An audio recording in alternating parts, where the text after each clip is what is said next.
சிறகடிக்க ஆசை சீரியலில் இனி என்ன நடக்க போகுது அப்படின்னு தான் பார்க்க போகிறோம். மனோஜ் கிறிஸ் இப்போ புதுசாக சேர்ந்துருக்க அந்த பள்ளிக்கூடத்து ஹாஸ்டல்லேருந்து வந்து பார்த்துட்டு போகிறாங்க. மனோஜ் ஃபர்னிச்சர் கடையில் ஃபர்னிச்சர்லாம் வாங்கியிருக்காங்க. அப்போ நீங்கள் நிறைய படிச்சிருக்கீங்க சார், நீங்கள் தான் எங்கள் ஹாஸ்டலுக்கும் எங்கள் பள்ளிக்கூடத்துக்கும் நீங்கள் என்ன செய்யணும், சீஃப் கெஸ்ட்டாக வரணும். நீங்கள் வந்தால் தான் சார் நல்லாயிருக்கும், நீங்கள் பெரிய பிஸ்னஸ் மேன் அப்படி இப்படிங்கிறாங்க. அவர் விலையை குறைக்கிறதுக்காக இவர்கிட்ட நல்லா பேசுகிறாரு. மனோஜ் நம்ம பெரிய ஆள் தான் அப்படின்னு சொல்லி பில்டப் பண்ணிட்டு, சரி சார் நான் வந்துடுறேன் என்றைக்கு அப்படிங்கிறாங்க. ஒரு தேதியை சொல்கிறாங்க, சாட்டர்டே அப்படிங்கிறாங்க. சரி சார் வந்துடுறேன் சார், ஒன்றும் பிரச்சனை இல்லை அப்படிங்கிறாரு. அப்போ மொட்டை சந்தோஷம் சொல்கிறாரு, நான் கிளம்புறேன் அப்படின்னு சொல்லிட்டு அவர் கிளம்பி போயிடுறாரு. மனோஜ் வீட்டில் எல்லார்ட்டையும் சொல்கிறாங்க, எப்பா இந்த வீட்டில் இருக்கவங்க யாருமே என்னை சரியாக புரிஞ்சுக்கிறதே கிடையாது, ஏன் எனக்குள்ளே மறுவாதியை தர்றதே கிடையாது அப்படிங்கும்போது முத்து சொல்கிறாரு, அப்போ ஒன்று செய்வோம், வீட்டுக்கு முன்னாடி மேடையை வச்சு எல்லோரையும் கூப்பிட்டு, எங்கள் வீட்டில் இவனு தான் நிறைய மறுவாதி, அவர் தான் நிறைய படிச்சிருக்காரு, அவரை மாதிரி ஆள் கிடையாது, நல்லவர் வல்லவர், போதுமானவர்னு சொல்லிடுவோமா அப்படிங்கிறா. டே சும்மாறா, நீ இப்படி தாண்டா பேசலாய்க்கு, என்னை மதித்து என் புகழ் தெரிஞ்சு நான் நிறைய படிச்சிருக்கதை அறிஞ்சு ஒரு ஹாஸ்டல்லையும் ஒரு பள்ளிக்கூடத்துலையும் சேர்த்து வச்சு நடத்தாங்க பொழுது அவங்க என் ஃபர்னிச்சர் கடைக்கு நீங்கள் தான் சீஃப் கெஸ்ட்டாக வரணும் அப்படின்றாங்க மனோஜ். இதை கேட்ட முத்து, நீ சொல்லுறது நம்புது மாதிரி இல்லை அப்படின்டே, உண்மையிலே கூப்பிட்ருக்காங்களா, சனிக்கிழமை போகிறேன், நீ வேணா வா, எனக்கு டிரைவராக வர அப்படிங்கிறாங்க. எனக்கு ஆஃபர் இருக்குது, நீ போய்ட்டு வா அப்படிங்கிறாங்க. இங்கே ரோகிணி சொல்கிறாங்க, மனோஜ் இப்போ தான் மனோஜ் உங்களை பற்றி எல்லோரும் தெரிய வந்திருக்கு, கண்டிப்பாக நீங்கள் பெரிய ஆளாக வருவீங்க அப்படிங்கும்போது, டேய் மனோஜ் எனக்கு தெரியும்டா அம்மாவுக்கு, நீ எப்போவுமே பயங்கரமான ஆள் தான், எனக்கு தான் நீ சின்ன பிள்ளையிலே தெரியுமே, சின்ன பிள்ளையிலே தெரியாதா உன்னை பற்றி அப்படி இப்படிங்கிறாங்க. அவனை அண்ணாமலை சிரிக்கிறாங்க. முத்து சொல்கிறாரு, எப்பா இவன் எப்போவும்பா எதைப்பா சிறப்பாக பண்ணியிருக்கான், எல்லாமே லேட்டாக தான் பண்ணுவான், இவன் இத்தனை டிகிரி படிச்சிருக்கான்னு சொல்கிறான், ஆனால் எதையுமே உடனே முடிச்சது கிடையாது, என்னெல்லாமோ பண்ணி லேட்டாக தானப்பா முடித்தான் அப்படிங்கும்போது, டே அவன் எனத்தையே பேசிகிட்டு இருக்கான் முத்து, வேலையை பாருங்கள் அப்படிங்கிறாங்க. இல்லைப்பா நீங்கள் எல்லோரும் அந்த ஸ்கூலில் உள்ள ஆள் மாதிரி இருங்க, நான் பேசி பார்க்குறேன் பாருங்க அப்படின்னு சொல்லிட்டு மனோஜ் பேச ஆரம்பிக்கார். அப்போ ரவி சொல்கிறார், டே எல்லோரும் தூங்க நேரம் ஆயிடுச்சுடா, கிளம்புறேன்டா அப்படிங்கிறே, கேட்டு போடா அப்படிங்கிறாங்க. இங்கே மனோஜ் பேச ஆரம்பிச்சோன்னா அங்கே லொல்லு குழச்சிட்டு எடுக்கு வாசலில் சவுண்டு கேட்டோன்னே முத்துக்கு பயங்கர சிரிப்பு. எப்போ பாருப்பா இவன் பேசுறதை பார்த்துட்டு வெளியே இருக்க குலைக்கிறது கூட பிடிக்கல, அது அங்கே என்ன சவுண்டு விட்டுட்டு கிடக்க பாருப்பா அப்படிங்கும்போது, டேய் சும்மாறா அப்படின்னு சொல்லிட்டு மறுபடியும் பேச ஆரம்பிக்கான். மனோஜ் நீ பேசுகிறா மனோஜ், எவ்வளோ அழகாக இங்கிலீஷ் பேசுதான் என் பையன், இவன் அதை விட்டு அப்படின்ட்டு இருக்காங்க. விஜயா முத்துவன் பையன் தான், அதை புரிஞ்சுக்கோ அப்படிங்கிறாங்க. மறுபடியும் ஓட்ட இங்கிலீஷில் அவர் பாட்டில் பேச ஆரம்பிச்சோன்னா அது குலைக்கிறது நிறுத்தலை, அது பயங்கரமாக குலைச்சிக்கிட்டு இருக்குது. குலைச்ச உடனே மனோஜ் வெளில போய் ஸோ என்ன நினச்சிட்ருக்க நீ அப்படின்னுட்டு இருக்காங்க. அது டவாரு நம்மளை தான் இது பண்ணுதுன்னு சொல்லி அது ஒரு பாஞ்சி பராண்டி வச்சு முகத்தங்கலாம் பராண்டிடுது. பரவாயில்ல எம்மான்னு கத்துறாங்க, எல்லோரும் ஓடியாராங்க. ஓடி வந்தோன்னு பார்க்காங்க, அது ஓடிடுது, குலைச்சது ஓடிடுது. உடனே முத்து சொல்லுவார், டே அதான்டாங்க வரவாண்டாண்ணே அப்படிங்கும்போது, எல்லாம் ஒன்றால் தான்டா, நீங்கள் திருக்கி போய் தான்டா வழியாக வந்தேன் அப்படிங்கிறாங்க. உடனே டே முத்து இவ்வளோ நேரம் ஆஸ்பத்திரி கூட்டி போங்க அப்படிங்கிறாங்க. முத்து காரில் கூப்பிட்டு போகிறாங்க. முத்து காரில் கூப்பிட்டு போய் முகம் போகிறான் ஓட்டி பிளாஸ்திரி ஓட்டி விடுதாங்க. ஓட்டிட்டோன்னே வீட்டுக்கு வராங்க. அப்போ முத்து கேட்காரு, அவன் சனிக்கிழமை போகணுமா, இப்படி தானே போகணும், அவர் ஞாயிற்றுக்கிழமை தான் பிரிப்பேங்காரு, சனிக்கிழமை அப்போ எப்படிதான் போவையா அப்படிங்கும்போது, இப்படி ஆயிடுச்சே எல்லாம் உன்னால் தான்டா அப்படிங்கிறாங்க. என்னாலையா அப்படிங்கிறாங்க. ஆமாம் நீ சிரிக்கல நான் வெளியே போயிருக்க மாட்டேன், என்னையும் 4 பேர் பெரிய ஆளுன்னு சொல்லி தான் உனக்கு பிடிக்காத, அதானே இந்த மாதிரி செய்கிற அப்படிங்கிறாங்க. உடனே மீனா சொல்கிறாங்க, உங்களுக்கு ஒன்று உடனே ஆஸ்பத்திரி கூட்டி போனது அவர் தான், உங்களுக்கு எதுனாலும் அவர் தான் பார்க்குறாரு, உங்கள் கடையில் ஏதாவது ஓரின்னா அவரை கூப்பிட்றீங்க, உங்களுக்கு இப்படி தேவையில்லாதது ஆனதுக்கு என் வீட்டுக்காரர் தான் காரணம்னு சொல்லுவீங்களா, என் வீட்டுக்காரர் அவங்கள விட்டு வெளில போக சொன்னார், நீங்கள் தானே வெளில போய் குலைக்கிறது கூட போய் நீங்கள் பதில் பேசிகிட்டு இருந்தீங்க அப்படிங்கிறாங்க. உடனே மனோஜ் நீங்கள் வாங்க ரெஸ்ட் எடுங்க அப்படின்னு சொல்லிட்டு போயிடுறாங்க. மனோஜ் ரோகிணிட்டு சொல்கிறாங்க, ரோகிணி அப்போ நான் போக முடியாதா, இனி சீஃப் கெஸ்ட் நம்ம கூப்பிட மாட்டாங்களா அப்படிங்கும்போது, மனோஜ் சீஃப் கெஸ்ட்டாக இருக்கவங்க போக முடியலன்னா எங்கள் ஃபோன் பண்ணி சொன்னோம்னா அவங்க இன்னொரு தேதியில் அந்த ஃபங்க்ஷனை வைப்பாங்க, நீங்கள் ஃபோன் பண்ணி பேசுங்க அப்படிங்கிறாங்க. சரி ரைட் அப்படின்னு சொல்லிட்டு ஃபோன் பண்ணி பேசுகிறார். எனக்கு இது மாதிரி ஆகிப்போச்சு, நான் அடுத்த வாரம் வரேன் அப்படிங்கிறேன். ஒன்றும் பிரச்சனை இல்லை சார், உங்களுக்காக நீங்கள் எவ்வளோ பெரிய ஆள் நாங்கள் மாற்றி வைக்கிறோம் சார் வரும்போது அந்த கஷ்டப்பட்ட பசங்களுக்கு ஏதாவது ஒரு டொனேஷன் கொடுங்க அப்படிங்கும்போது, பண்ணிடலான்னு சொல்லிட்டு ஃபோனை வைக்கிறாங்க. என்ன மனோஜ் என்னாச்சு அப்படிங்கிறாங்க. ஃபங்க்ஷனை மாற்றி வைக்கிறேன்ட்டாங்க. என்ன ஒன்று டொனேஷன் தான் கேட்குறாங்க. அப்படிங்கும்போது மனோஜ் இந்த மாதிரி நம்ம டொனேஷன் கொடுத்தோம்னா கண்டிப்பாக நம்ம பேரெல்லாம் அங்கே எழுதி வச்சுருப்பாங்க. எழுதி வச்சாங்கன்னா இந்த ஃபர்னிச்சர் கடையிலேருந்து இவ்வளோ பண்ணியிருக்காங்கங்கும்போது 4 பேர் பார்ப்பாங்க. அதன் மூலமாக நம்மளுக்கு கூடுதலாக வியாபாரம் வரும். இதுவும் ஒரு வியாபாரத்தில் ஒரு யுக்தி தான் அப்படிங்கிறாங்க. அப்படியா ரோகிணி, இந்த மாதிரி பண்ணலான்னு, சரி ரைட்டு நம்மளே செஞ்சுருவோம் ரோகிணி. அந்த ஃபங்க்ஷனுக்கு நான் போகும்போது பயங்கரமாக நானே விளம்பரம் பண்ணிடுறேன் வருக வருகன்னு சொல்லிட்டு அப்படிங்கிறாங்க. மனோஜ் பண்ணுங்கள். அடுத்த சாட்டர்டேயா அப்படிங்கிறாங்க. ஏன் ரோகிணி அப்படிங்கிறாங்க. இல்லை, அடுத்த சாட்டர்டே வந்து நான் ஒரு பார்லர் பெரிய வேலை எடுத்திருக்கேன். என் ஃப்ரெண்டு வீட்டில் ஃபங்க்ஷனு அப்படிங்கும்போது, உன் ஃப்ரெண்டுன்னு யார்? வித்யாவா? அப்படிங்க. வித்யா கிடையாது, மகேஸ்வரி இருக்கார்ல, அவங்க குடும்பத்தில் ஒரு ஃபங்க்ஷனு, அவள் தான் எனக்கு ஆர்டர் கொடுத்துருக்குறான். அந்த ஆர்டர் நான் செய்யலைன்னா தப்பாக நினைப்பாள். அது போக நான் அட்வான்ஸும் வாங்கிட்டேன் அப்படிங்கும்போது, சரி ரோகிணி, நான் அங்கே நடக்கிறதெல்லாம் ஒரு ஆளை போட்டு வீடியோ எடுத்து உனக்கு கொண்டு வந்து தரேன் அப்படிங்கிறாங்க. சரி மனோஜ், எங்கே இருந்தாலும் சிறப்பாக பண்ணுங்கள் அப்படிங்கிறாங்க. மனோஜ் நினைக்கிறாரு, ஃபங்க்ஷனுக்கு டொனேஷன் எவ்வளோ கேட்பாங்க ரோகிணி அப்படிங்கிறாங்க. மனோஜ் ஒரு 1,00,000 அப்படியா கொடுங்க. அப்படி 1,00,000மா? அவ்வளோ கொடுக்கணுமா அப்படிங்கிறாங்க. மனோஜ் அதுக்கு குறைஞ்சி நீங்கள் கொடுத்தீங்கன்னா மறுவாதி இருக்காது. அப்படியா சொல்கிற, சரி ரைட்டு, ஏதாவது வசூலாவது பணம் தான் கொடுக்குறேன். ரோகிணி சொல்கிறதும் தப்பாக நினச்சிக்காத, நம்ம கடையில் கொஞ்சம் பணம் தட்டுப்பாடாயிடுச்சுல, அந்த ராணிக்கு பணம் கொடுத்துருக்கோம். அது போக பணத்தை கொஞ்சம் காணலை. இப்போ இதுக்கு என்ன பண்ணுறது, அதை எப்படி நம்ம சரி பண்ணுறது அப்படிங்க. மனோஜ், இன்னும் நம்மளுக்கு நாள் இருக்குது. அதாவது சீட்டுக்கு பணம் கட்டினவங்க எல்லோரும் ஒன்போல் கேட்க போகிறது கிடையாது. அவங்க கேட்டால் நம்ம தான் கொடுக்க போகிறோம். அப்போ பரவு லேட்டாக வரவங்க பணமும் நம்மகிட்ட இருக்கும். அதான் முன்னுக்கூட்டி கட்டினவங்கள்ட்ட அப்படி மாற்றி மாற்றி கொடுத்துட்ருப்போம். அப்படிங்கும்போது அப்போ நம்மளுக்கு லாபமே கிடையாது ரோகிணி அப்படிங்கும்போது, இப்போதைக்கு ஒன்றும் செய்ய முடியாது மனோஜ். பணத்தை இனிமே அந்த கல்லால் வைக்க வேண்டாம் அப்படிங்கும்போது, இல்லை அந்த அவங்க 2 பேர் புருஷன் முன்னாடி 2 பேர் தான் போயிட்டாங்களே, அப்புறம் அங்கே இருந்தானே அப்படிங்கிறாங்க. அதுவும் சரி தான் அப்படிங்கும்போது, ரோகிணி சொல்கிறதும் தப்பாக நினச்சிக்காத, நீ அந்த பணத்தை எதுவும் எடுத்தியா அப்படிங்கும்போது, என்ன மனோஜ் அப்படின்னு நீங்கள் சந்தேகப்படுத்தலாம் அப்படிங்கும்போது, இல்லை ரோகிணி, அந்த திறக்கிறதுக்கு வந்து அந்த நம்பர் நம்ம 2 பேர் தான் தெரியும், வேறு யாருக்கும் தெரியாது. ஏன் எங்கள் அம்மாவும் எங்கள் அப்பாவுக்கு கூட தெரியாது, உண்டாக நான் சொன்னேன் அப்படிங்கிறாங்க. மனோஜ், நீங்கள் பிறந்த தேதி உங்கள் வீட்டில் எல்லாருக்கும் தெரியும், அதை தான் வந்து அதில் நீங்கள் நம்பராக போட்டிருக்கீங்க அப்படிங்கும்போது, ஆமாம் என்ன அப்படின்னு சொல்லி, சரி சரி சரி அப்படிங்கிறாங்க. மனோஜ் இப்படி இருக்காதீங்க, இன்னும் வந்து நம்பரை மாற்றுங்க, நம்ம 2 பேருக்கும் மட்டும் தெரியுற மாதிரி ஒன்று பண்ணுங்க அப்படிங்கும்போது, என்ன பண்ணலாம் நீனே சொல்லு அப்படிங்கும்போது, சரி ரைட்டு, என் பேரையும் உங்கள் பேரையும் கூட்டினா என்ன நம்பர் வருதோ அதை 2 வாட்டி போடுற மாதிரி நம்ம ரெடி பண்ணுவோம் அப்படிங்கும்போது, சரி ரோகிணி சரி ரோகிணி, இந்த மாதிரி பண்ணால் யாருக்கும் தெரியாது, சரி பண்ணிக்கலாம் அப்படின்னு சொல்லிட்டு தூங்கிடுறாங்க. மறுநாள் காலையிலே விடியுது. விடிஞ்சோடனே இவர் செல்வம் கால் பண்ணுறாரு. செல்வம் கால் பண்ணி, டேய் முத்து, நான் காரை விற்க போகிறேன்டா அப்படிங்கிறாங்க. என்னடா அப்படிங்கிறாங்க. இல்லை, அந்த அருண் இருக்கார்ல, அவர் பார்க்குற நேரம்லாம் என் வண்டியை பிடிச்சி பையனை போட்டுக்கிட்டு இருந்தார். இப்போ அவருக்கு தெரிஞ்ச ஃப்ரெண்டெலாம் ஒவ்வொரு இடத்துலலாம் இருப்பாங்கள்ல, அவங்கள்லாம் சொல்லி என் வண்டியை பார்த்தோன்னே என்ன பண்ணாலும் வண்டியை வந்து ஃபைனை போட்டுக்கிட்டே இருக்காங்க. அதுபோக நான் உன் ஃப்ரெண்டுன்னு நல்ல ஃப்ரெண்டுன்னு தெரிஞ்சுக்கிட்டு பாடாப்படுத்துகிறாங்க. இனிமேல் இந்த டிரைவர் தொழில் பண்ணி பிழைக்க முடியுங்கிற நம்பிக்கை எனக்கு இல்லை. ஒரே சங்கடமாக இருக்குது. அதனால் ஏதாவது ஒரு கூலி வேலைக்கு போகலான்னு இருக்கேன்டா அப்படிங்கும்போது, இங்கே பாரு செல்வம், எனக்கு காரை ஓட்ட முடியல, வைக்க முடியல, இல்லை எனக்கு சங்கடமாக இருக்குதுன்னு சொன்னால் நான் ஏற்றுக்கிடுவேன். அந்த அருண் வந்து உன் வண்டியை பார்த்து மறிக்காமல் என்ன அர்த்தம், நீ வா ஸ்டாண்டுக்கு அப்படிங்கிறாங்க. என்னடா, என்னால் மேலும் மேலும் பிரச்சனை வேண்டாம், அந்த அருண் கொஞ்சம் அவ்வளோபடி ஆகிட்டான், ஏன் மச்சினுக்கு இப்படி பண்ணிட்டானுங்கிற கோவத்தில் நான் இருந்தாலும் கூட உன் கதையை நினைக்கும் போது நீங்கள் 2 பேரும் சொந்தக்காரங்க, என்னால் உங்களுக்குள்ள எதுவும் வேண்டாம் அப்படிங்கும்போது, இங்கே பாரு, உன் வண்டி நம்பரை பார்த்தா நான் மறைக்கணுவோ, அந்த வண்டி சாவி என்கிட்ட உண்டா அப்படிங்கிறாங்க. டேய், வண்டி சாவியை உன்கிட்ட தந்தா உன் வண்டி எப்படா ஓட்டுவா, ஏன் வண்டி நீ ஓட்டு அப்படின்னு சொல்லி சாவி மாற்றி கொடுத்துட்றாங்க. இங்கே முத்தை வந்து எதையாவது பண்ணுதா நினச்சிக்கிட்டு இருந்தாருன்னு அவர் ஃப்ரெண்டு வண்டி எங்கே வந்தாலும் வரீங்கன்னா ஃப்ரெண்ட்ஸை விட்டு போகலான்னு சொல்லிடுறாங்க.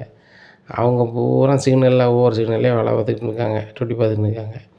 கரெக்டாக செல்வம் வண்டின்னு சொல்லி, தம்பி ஓரம் கட்டுங்க, உன் பேர் செல்வம் தானே அப்படிங்கிறாங்க. செல்வமா அப்படிங்கிறாங்க.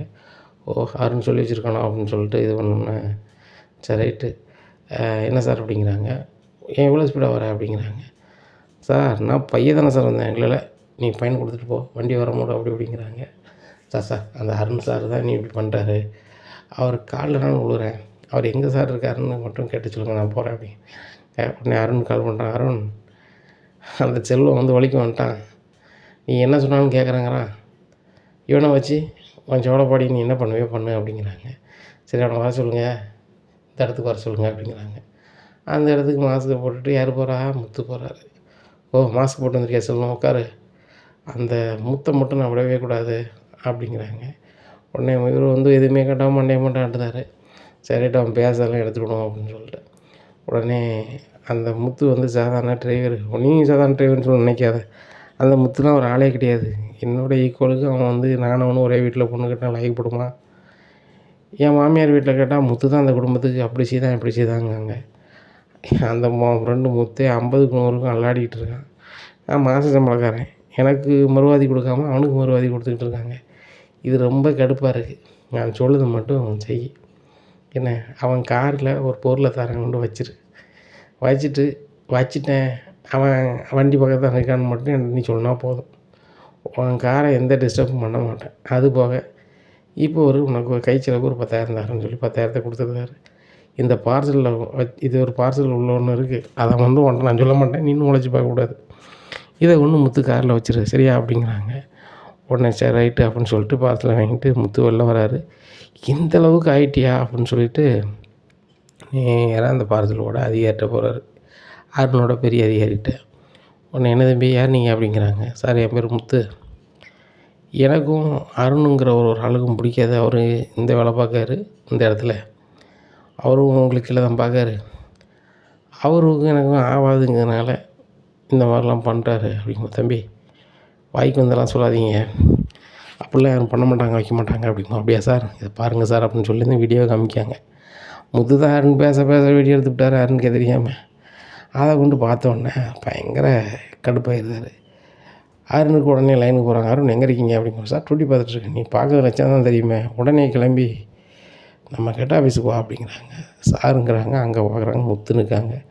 முத்தை பார்த்தோன்னா சார் இவன் என்னத்தையும் சொன்னானா, இவன் ஃப்ரெண்டை நான் எதுவும் பண்ணிட்டேன் வச்சுட்டேன்னு ஏதாவது சொல்லியிருப்பான், நான் யாரையும் பண்ணல சார், அவங்க ஃப்ரெண்டுக்கு என்ன பேச சொல்லுங்கள் அப்படிங்கும்போது சரி அவன் ஃப்ரெண்ட்டை பேசலாம் இருக்கட்டும், இது என்னன்னு பாரு அப்படிங்கிறாங்க. பார்க்குறாங்க. பார்த்துட்டு அரண்டு போயிருந்தார். ஏன்னு கேட்டால் மாசுக்கு போட்டு வந்ததே இந்த முதுதான்னு தெரியாமல் நம்ம பேசிவிட்டோம், நம்மளே எல்லாத்தையும் வாயில் சொல்லிவிட்டோமே அப்படின்னு சொல்லி முடிக்கிறார். சார் சார் சார் நான் சும்மா தான் சார் இவனுக்கு வந்து கடுப்பு கிளப்புக்காக சொன்னேன், இவன் தானே எனக்கு தெரியும் சார் அப்படிங்கிறாங்க. அருண் நான் ஒன்றும் சின்ன பாப்பா கிடையாது, என்ன இன்னையிலேருந்து உனக்கு வேலை கிடையாது 6 மாதத்துக்கு, அதுக்கப்புறமும் இது வந்து உறுதி ஆகிட்டு அப்படின்னா உனக்கு எப்போவுமே வேலை கிடையாது, கிளம்பு அப்படிங்கிறாங்க. சார் சார் கிளம்புனா கிளம்பு அப்படிங்கிறாங்க. அருண் வெளியே வந்து நிற்காரு. முத்து என்னம்மா கண்ணு அப்படிங்கிறாங்க. உடனே என்னடா முத்து, என்னை வந்து நிரந்தரமாக வீட்டுக்கு அனுப்பலான்னு நினைக்காது, நடக்காது, 6 மாதம் கழித்து மறுபடியும் வருவேன், 6 மாதம் கழித்து ஒன்றையும் செலவத்தி விட மாட்டேன் அப்படிங்கிறாங்க. நீ என்ன வேணாலும் பண்ணு சரியா, இந்த முத்தோட தலையில் இருக்கக்கூடிய இந்த கருப்பாக இருக்கு பாரு, இதை கூட நான் நினைக்க முடியாது, ஆட்டைய முடியாது, அசைக்க முடியாது, கிளம்பு அப்படின்னு சொல்லிட்டு போயிருந்தார். இங்கே சீதா ஃபோன் பண்ணி மீனாட்ட ரொம்பவே சொல்கிறாங்க. இந்த மாதிரி உன் வீட்டுக்காராலையும் என் வீட்டுக்காருக்கு 6 மாதம் வேலை இல்லாமல் போச்சுக்கா, இது எப்படிக்கா பண்ணலாம் ஏது பண்ணலாம் அப்படிங்கும்போது சீதா உன் வீட்டுக்கார் எப்போவுமே வந்து அவர் தரப்பை மட்டும்தான் சொல்லுவார், அதை கேட்டுட்டு நீ பேசுத என்ன, நான் உனக்கு ஒரு வீடியோ ஒன்று அனுப்புதேன் ஏம்மா வீட்டுக்கார் செல்லிலேருந்து, நீ அதை பார்த்துவிட்டு நீ பேசு அப்படிங்கிறாங்க. உடனே சீதா ஃபோனை வச்சிடுறாங்க. கொஞ்ச நேரம் கழிச்சு முத்து வந்தோடனே எங்கே செல்ல கொண்டாங்கன்னு சொல்லி சீதாவுக்கு அனுப்பிடுறாங்க. இதை பார்த்துட்டு சீதாவுக்கு சரியான கடுப்பாயிருது. ஏங்க இப்படி பண்ணீங்க, நீங்கள் ரொம்ப நல்ல ஒரு மாதிரி என்கிட்ட சொன்னீங்க, உங்கள் மாமனுக்கு என்ன பிடிக்காது, அதெல்லாம் என்னென்னாமோ எங்கள் பெரிய அதிகாரிட்ட சொல்லி நீ இப்படி பண்ணிட்டார் அப்படி பண்ணிட்டாருன்னு சொன்னீங்க, மாமா மேலே உள்ள கோவத்தில் செல்வனை அப்படி வச்சு பண்ணுறீங்க, இதெல்லாம் சரியே கிடையாது. அன்றைக்கி என்னென்னா எங்கள் மாமாவோட ஃப்ரெண்டு தான் வந்து எங்கள் மாமா பேரை வச்சுக்கிட்டு நல்லமா பண்ணுறாங்க, உங்கள் மாமனுக்கு தெரியுமா தெரியாதோ, ஆனால் உங்கள் மாமா நல்லவர் தான் அப்படி இப்படின்னு சொன்னீங்க, இப்போ எங்கள் மாமாவுக்கு எதிராகவே நீங்கள் இது பண்ணுறீங்க, நான் உங்களை எப்படி எடுத்துக்கிறது, எங்கள் மாமா எவ்வளோ சொன்னார், அந்த அருண் தெரிஞ்ச மண்டான் உன்னை விரும்பதை வைக்கிறேன்னு சொல்லுதான், ஆனால் அது உண்மையானது மாதிரி தெரில, அவனை மாற்ற முடியாது, அவன் வந்து இப்படியான ஆள் அப்படின்னு சொன்னார், ஆனால் நான் வந்து அதை கேட்காம நான் வந்தது என் மேலே தப்பு தான் அப்படிங்கிறாங்க. சீதா பண்ணி நீ விரும்பலையா வைக்கலையா அப்படிங்கிறாங்க. உங்களை விரும்பினது என்ன வாஸ்தவம், உங்கள் கூட கல்யாணம் முடிச்சது வாஸ்தவம், எல்லாம் வாஸ்தவம் தான். எங்கள் மாமாவுக்கு எதிராக நீங்கள் செயல்படையலை, எங்கள் மாமாவுக்கு எதிராக நீங்கள் இருக்கையில், எங்கள் மாமாவை வந்து வச்சு பார்க்கணுன்னு நினைக்க மாட்டேன், வச்சு நீ பார்க்கக்கூடாதுன்னு நினைக்கிற இடத்துல நான் எப்படி இருக்க முடியும், நான் கிளம்புறேன், எங்கள் அக்கா வாழ்க்கை என்னால் வம்பா போக வேண்டாம், நான் இருக்கிறனால தானே எங்கள் மாமா பொறுத்து போகிறாங்க, இனிமேல் நான் இருக்கல அப்படின்னு சொல்லி கிளம்பும்போது அருணம்மா சொல்கிறாங்க, அப்போ என் பையன் எதுவுமே நினைக்கலையா? நாங்கள் பொண்ணு கேட்டு வரும்போது உங்கள் வீட்டில் வந்து அது இதுன்னாவோ தரமாட்டேன்னாவோ, இப்போ நீ வாழ்ந்த பிறகு என் பையன் ஒரு ஆளான மாதிரி போகிற. ஏம்மா முத்து எனக்கு பையன் மாதிரி தான், அதுக்காக அருண் இப்படி பண்ணியிருக்கான், எனக்கு அந்த முத்து மேலே கோவம் வருது அப்படிங்கும்போது என்னத்த இப்படி பேசுகிறீங்க? நீங்கள் ரொம்ப நல்லவர்களாக இருந்தீங்களே, என் மாமாவை இப்படிலாம் பண்ணுறாங்க, இதை பார்த்துட்டுமா பேசுகிறீங்க அப்படிங்கும்போது, ஏம்மா இக்கட்டான சூழ்நிலையில என் மாமன் கூட தான் நிற்க முடியும். நீனும் உன் மாமனுக்காக பேசக்கூடாது, உன் புருஷனுக்காக தான் பேசணும். சரிதானே? அவங்க இரு, உனக்கு நல்ல வாழ்க்கை கிடச்சிருக்கு. நானட்டெலாம் பெருசாக போடாமல் உன்னை வந்து அருண் விரும்பினான்னு சொல்லி தான் அந்த வீட்டுக்கு கொண்டு வர சொல்லியிருக்கேன், அதை பார்த்துக்கோ அப்படிங்கிறாங்க. இதை கேட்ட சீதா சொல்கிறாங்க, ஓ அதுக்காக தான் கூப்பிட்டு வந்தீங்களா? சரி ரைட்டு. நீங்கள் போட்ட நகையிலேருந்து எல்லாமே இருக்குது. எனக்கு நகையை விட, என் வாழ்க்கையை விட, ஏன் இந்த அருணை விட எங்கள் முத்து மாமாவும் எங்கள் மீனாக்காவும் தான் பெருசு. நான் கூட இவர் சொன்ன உடனே எங்கள் மாமா தான் ஏதோ கோவத்தில் பண்ணிட்டாருன்னு சொல்லி அங்கே பேசினாக்க, இப்படிலாம் பண்ணியிருக்காங்கன்னு அவங்க வீடியோ அனுப்புகிறாங்க. இனிமேல் போட்டு நான் இங்கே இருந்தோம்னா எங்கள் அக்கா கையால் சாப்பிட்றதுக்கு அர்த்தம் இல்லாமல் போயிடும். நான் கிளம்புறேன் அப்படின்னு சொல்லிட்டு கிளம்பிடுறாங்க. சீதாவோட அம்மா அழுதுகிட்டு மீனாவுக்கு கால் பண்ணுறாங்க. என்னம்மா இவ்வளோ நேரத்துக்கு ஃபோன் பண்ணுறேன்? அதை அழுதுகிட்டே, என்னாச்சு சத்யா இன்னும் வரலையா? அவன் வந்துடுவாம்மா, வேலைக்கு போனால் முன்ன பின்ன தான் ஆகும். அவன் என்கிட்ட சொன்னான், நைட் டியூட்டி நான் கொஞ்சம் ஓடியில் வந்து அம்மா பார்த்துட்டு தான் போவான்னு சொன்னான், வருவான் அப்படிங்கிறாங்க. அது இல்லடி பிரச்சனை. இப்போ என்னம்மாச்சு அப்படிங்கிறேன். சீதா வீட்டுக்கு வந்திருக்கா அப்படிங்க. ஏம்மா உங்களை பார்க்க சீதா வந்திருக்கா, இதில் என்னம்மா இருக்குது?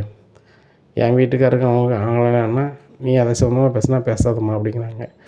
அது சம்மந்தமாக தாண்டி பேசணும், எனக்கு எங்கள் அக்கா மாப்பிள தான் முக்கியம்னு சொல்லி வீட்டை கிளம்பி வந்துட்டா.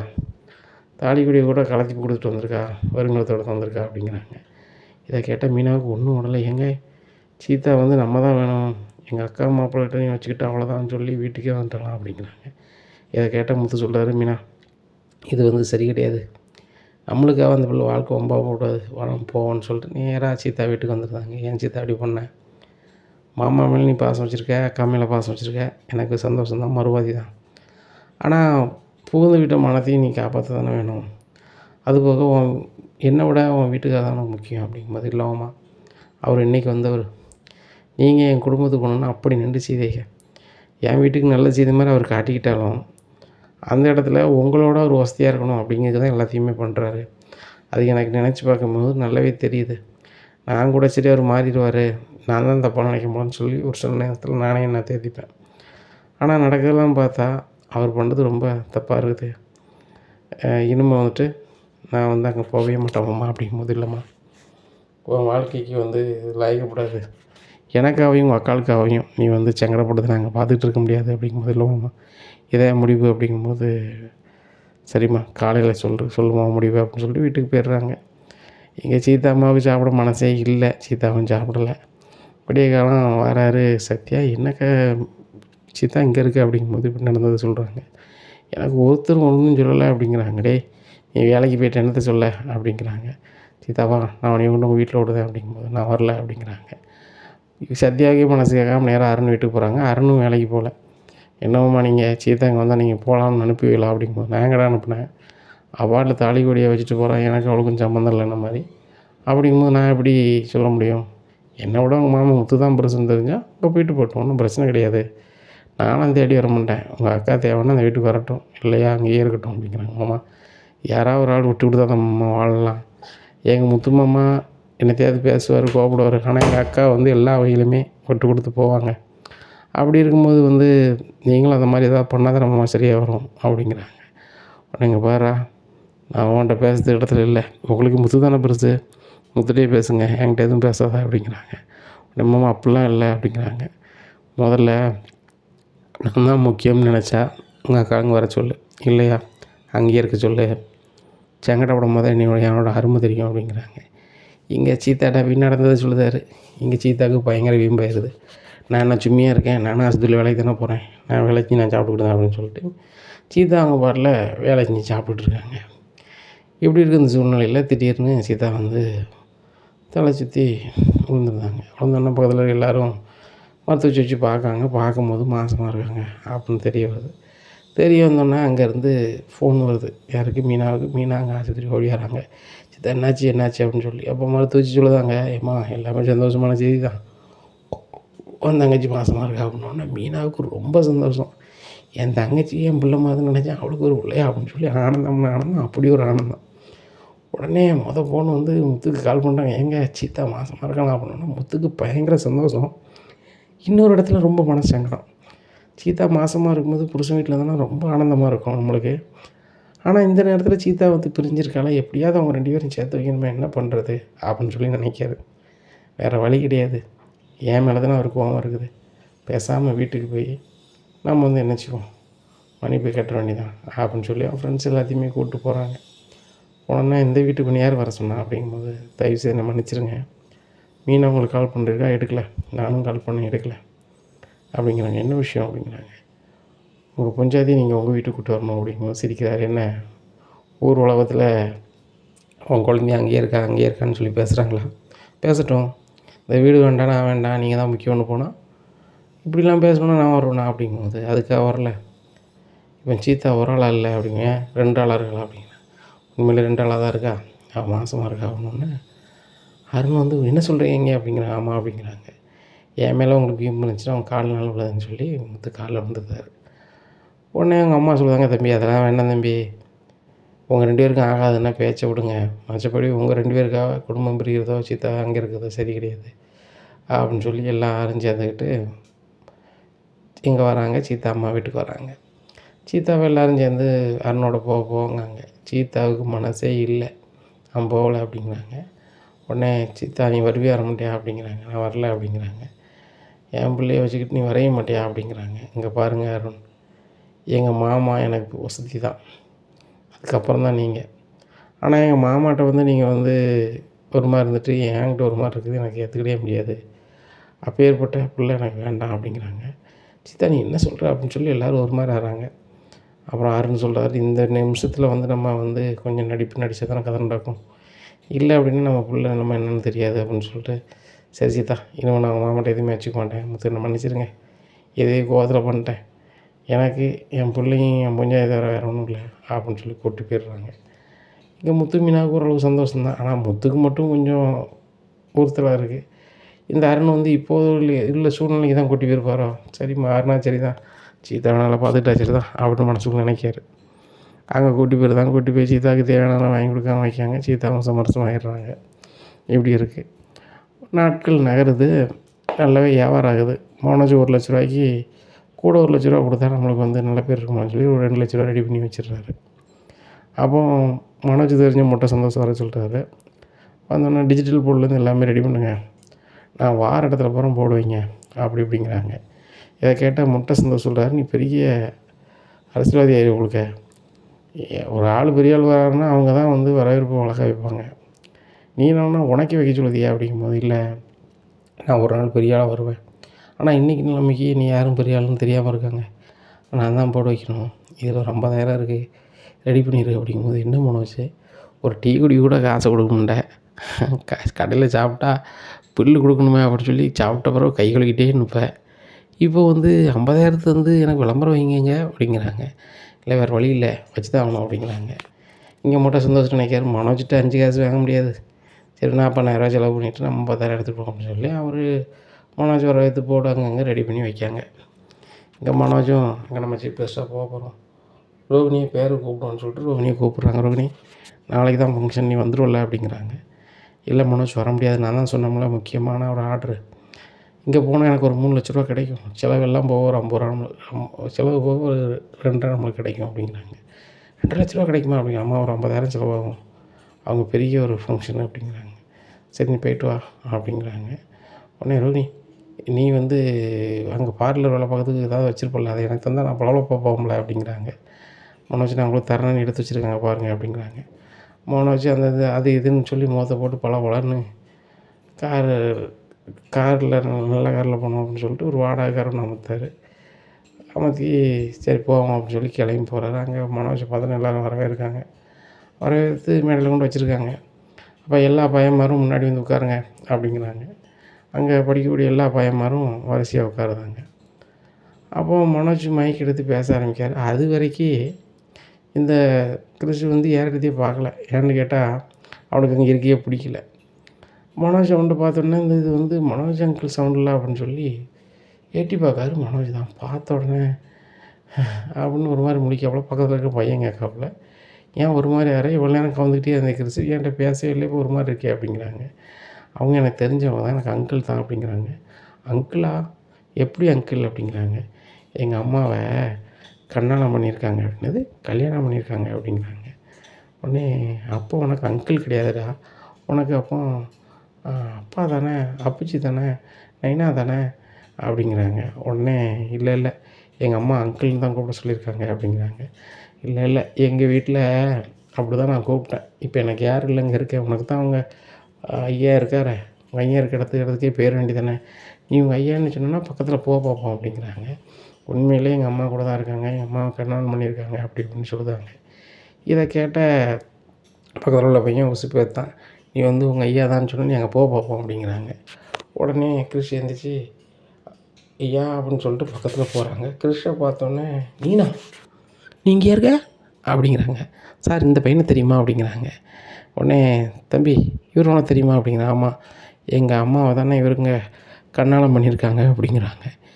இதை கேட்டோன்னே எல்லோரும் பயங்கர ஷாக். என்னங்க மனோஜ், நீங்கள் பள்ளிக்கூடத்துக்கு 1,00,000 கொடுத்துருக்கீங்க, அது போக உங்களை வரவேற்று அவ்வளோ பேர் போட்டு வச்சுருக்காங்க, நீங்கள் வரதை தெரிஞ்சுக்கிட்டு இப்படி இருக்கும்போது உங்களை அந்த பையன் வந்து அவங்க அம்மாவை தான் நீங்கள் கல்யாணம் பண்ணியிருக்கேன்னு சொல்கிறாப்புல, உண்மையிலேயே தான் அவங்க பையனா அப்படிங்கும்போது, ஐயோ இவன் யாரோ என்னமோ எனக்கு ஒன்றும் தெரியாது, என் தம்பி முத்து தான் இவனையும் என் பாட்டியும் வீட்டுக்கு கொண்டு வந்தான், அதனால் இவன் சொல்லிட்டான் உங்களுக்கு, இருங்க நான் கால் பண்ணுறேன் அப்படின்னு சொல்லி முத்துக்கு கால் பண்ணியிருந்தாங்க. முத்து ஆஃபர்லேருந்து, என்னடா நான் தான் உன்னை சொன்னேன்னு ஒரு ஆஃபர் போகிறேன்னு சொல்லிட்டு நீங்கள் தான் நான் கரோட்டை வரமாட்டேன் சொன்னோம்ல அப்படிங்கிறாங்க. டே கிறிஸ் நான் போன இடத்துல தான்டா இருக்கான் அப்படிங்கிறது. கிறிஸ் நீ போன இடத்துல தான் இருக்கானா, இரு வாரேன் அப்படின்னு சொல்லிட்டு அண்ணாச்சி நான் இன்னொரு வண்டி வர சொல்கிறேன் அப்படின்னு சொல்லி இன்னொரு வண்டி வர சொல்லி அனுப்பிட்டு, டேய் என்னடா சொன்னேன் அப்படிங்கிறாங்க. டேய் நான் சீஃப் கெஸ்ட்டாக போனேன், ஹாஸ்டலும் பள்ளிக்கூடம் சேர்ந்துருக்கலாம், அங்கே தான் கிறிஸ் இருக்கான், உடனே கிளம்பி வா, இங்கே வந்து அவன் என்னைய வந்து ஐயங்க நான் தான் என் அப்பங்க, என்னடா கதை ஒன்றும் புரியலை, நீ சீக்கிரம் வா, நீ எதுவும் சொன்னியா இல்லை மீனா தான் இப்படி சொல்ல சொன்னாளா அப்படிங்கிறாங்க. இதை கேட்டால் முத்து, நான் ஏன்டா சொல்ல போகிறோம், நீ அங்கேயே இரு நான் வந்துருக்கேன் அப்படின்னு சொல்லி பரபரப்பாக வராரு. அதான் எங்கடா இருக்கான் என்ன இருக்கான் பாரு அப்படிங்கிறாங்க. டேய் கிறிஸ் இங்கே எப்படிடா வந்த அப்படிங்கிறாங்க. அது வந்து அங்கிள் அது வந்து அப்படிங்கிறாங்க. பக்கத்தில் உள்ளவங்க சொல்கிறாங்க, அவங்க அம்மா தான் செத்துட்டு போயிருக்காங்க, அவங்க அம்மா அட்ரஸ் வேணால் தரோம், ஆனால் மனோஜ் சாரை வந்து ஐயன் அப்பாங்கிறாரு, இதான் எங்களுக்கு என்னென்னு புரிய மாட்டேங்குது அப்படிங்கும்போது, மேடம் தப்பாக நினச்சிக்காதீங்க, அவனுக்கு யாரும் இல்லை அப்படின்னா ரொம்ப இதுன்னு சொல்லியிருப்பான், அவங்க அம்மா அட்ரஸ் கொடுங்க, அவனை வளர்க்க முடியாமல் தானே எங்களை விட்டு போயிருக்காங்க, என் அம்மாட்ட சொல்லிவிட்டு நானே பார்த்துக்குறேன் மேடம் அப்படிங்கிறாங்க. சரிங்க எங்களுக்கு ஒன்றும் பிரச்சனை இல்லைங்க, அம்மா சொன்னால் ஓகே தான், அவங்க அட்ரஸ் எழுதி தரேன்னு சொல்லி ஆஃபீஸில் எழுதி கொடுத்துருந்தாங்க. மனோஜ் முத்துட்டு சொல்கிறாங்க, இங்கே பாரு என்னை வீட்டுக்கு கூப்பிட்டு வந்துடாத, சும்மையே நீ வந்து ஐயங்க எங்கள் அப்பந்தாங்க, இதை வந்து ரோகிணி கேட்டால் அவ்வளோதான், ஏற்கனவே நானும் ரோகிணி இப்போ தான் சந்தோஷமாக போயிட்டுருக்கோம், அம்மா அதுக்கு மேலே வந்து முருங்கை மரம் ஏறிடுவாங்க பார்த்துக்கோ அப்படிங்கிறாங்க. இதை கேட்ட முத்து, தலைவரை நான் பார்த்துக்குவேன் வேலையை பாரு அப்படின்னு சொல்லிட்டு மீனா கால் பண்ணி, மீனா நம்ம ஒரு இடத்துக்கு போகணும் வா அப்படிங்கிறாங்க. ஏங்க ஒரு முக்கியமான ஆஃபர் நீங்கள் அப்படிங்கும்போது, மீனா இந்த மாதிரி மனோஜ் சொன்னால் வந்தேன் பார்த்தேன் அப்படிங்கிறாங்க. என்னது கிருஷ்ணா பார்த்துட்டிங்களா, அவங்க அம்மா இருக்க அட்ரஸ் வாங்கிட்டிங்களா, சரிங்க நான் வரேன் அப்படின்னு சொல்லிட்டு மீனா வேலையை அவங்க ஃப்ரெண்டுகிட்ட மாற்றி விட்டுட்டு மீனா வந்து இடத்துக்கு வந்துடுறாங்க. மீனா பைக் ஓரம் அப்படின்னு சொல்லி காரில் ஏறி அந்த அட்ரஸுக்கு போகிறாங்க. அந்த அட்ரஸில் ரோகிணி இருக்காங்க. அப்போது இந்த அட்ரஸில் இருக்கவங்க யாருன்னு சொல்லி கேட்காங்க. இந்த வீட்டில் ஃபங்க்ஷன் வீட்டு தானே கேட்காங்க, மகேஸ்வரி வீட்டில். ஆனால் இருக்காங்க அவங்க தான் அப்படிங்கிறாங்க. மேடை பக்கத்தில் நிற்காங்க. அப்போது நீங்கள் தான் வந்து கிறிஸுக்கு அம்மாவா அப்படின்னு எல்லோரும் பார்க்காங்க. நானா, என்னம்மா நானாங்கிங்க, நீங்கள் தானே வந்து அவங்க அம்மான்னு சொல்லி பள்ளிக்கூடம் ஹாஸ்டலும் சேர்ந்துருக்க இடத்துல எழுதி கொடுத்து வந்துருக்கீங்க அப்படின்னோடனே, மகேஸ்வரி புரிச்சுன்னு, என்ன மகேஸ்வரி என்ன நடக்குங்க அப்படிங்கும்போது, இல்லைங்க ஒரு நிமிஷம் அப்படிங்க. என்ன ஒரு நிமிஷம், எல்லாருக்கும் தெரியுதுமா தான் அவர் கேட்டிருக்காரு, எல்லாருக்கும் தெரியுமா நீ சொல்லு அப்படிங்கும்போது, என்னை எல்லோரும் மன்னிச்சிருங்க, என் ஃப்ரெண்டு ரோகிணி இருக்கல்ல அவனோட பையன் தான் இது அப்படிங்கிறாங்க. இதை கேட்டால் முத்து மீனாவுக்கு ஒன்றும் விடலை. டே கிறிஷ் என்னடா சொல்கிறாங்க அப்படிங்கிறாங்க. மாமா அதான் மாமா உண்மை, ஆனால் எங்கள் அம்மா பேர் உண்மையான பேர் ரோகிணி கிடையாது, கல்யாணி அப்படிங்கிறாங்க. இதை கேட்டால் முத்துக்கு பயங்கர ஷாக் ஆகிடுது. உடனே முத்து, ரோகிணி தான் கல்யாணின்னு சொல்கிறாங்கல்ல, அவங்க இங்கே தான் இருக்காங்க, வாங்க எல்லோரும் காமிக்கிறேன், ரோகிணி என் ஃப்ரெண்டு தான், அதுக்காண்டி நான் சங்கடப்பட முடியுமா, நான் வந்து எல்லோரும் முன்னாடி தலையை குனிஞ்சு நிற்க முடியுமா, ரோகிணி உன்னை தேடி உன் பையன் வந்துட்டான், இன்னுமே எனக்கு அதுக்கும் சம்மந்தம் கிடையாது அப்படிங்கிறாங்க. இங்கே முத்து மீனா வந்து ஃபங்க்ஷனுக்கு வருவாங்க, கிறிஷை கூப்பிட்டு வருவாங்கன்னு ரோகிணிக்கு சிலவே தெரியாது. ஏன்னா பொண்ணு மேக்கப் பொண்ணு தானே வந்திருக்காங்க, இங்கே என்ன ஆச்சுன்னே தெரியாமல், என்ன முத்து என்ன மீனா கிறிஷை கூப்பிட்டு வந்து என்னத்தை பேசுகிறீங்க அப்படிங்கிறாங்க. என்னத்தை பேசுதம்மா, உங்கள் பையன் உங்களை பார்க்க வந்திருக்கான், முதல்ல சீக்கிரம் அந்த வேலையை முடிச்சு வீட்டுக்கு வாங்க அப்படிங்கிறாங்க. கிறிஷை கூட்டி வீட்டுக்கு போயிருந்தாங்க. ரோகிணி இந்த ஃபங்க்ஷனில் பணம் கூட வாங்காமல் தடுமாறி வீட்டுக்கு வராங்க. வீட்டில் எல்லோரும் கடுமையான கோவத்தில் உட்காந்துருக்காங்க. இனிமேல் என்ன நடக்கும் அப்படிங்கிறத நம்ம பொறுத்து வந்து பார்ப்போம். நம்ம சேனலை நீங்கள் கொஞ்சம் மறக்காமல் லைக் அண்ட் சப்ஸ்கிரைப் பண்ணுங்கள். நன்றி, வணக்கம்.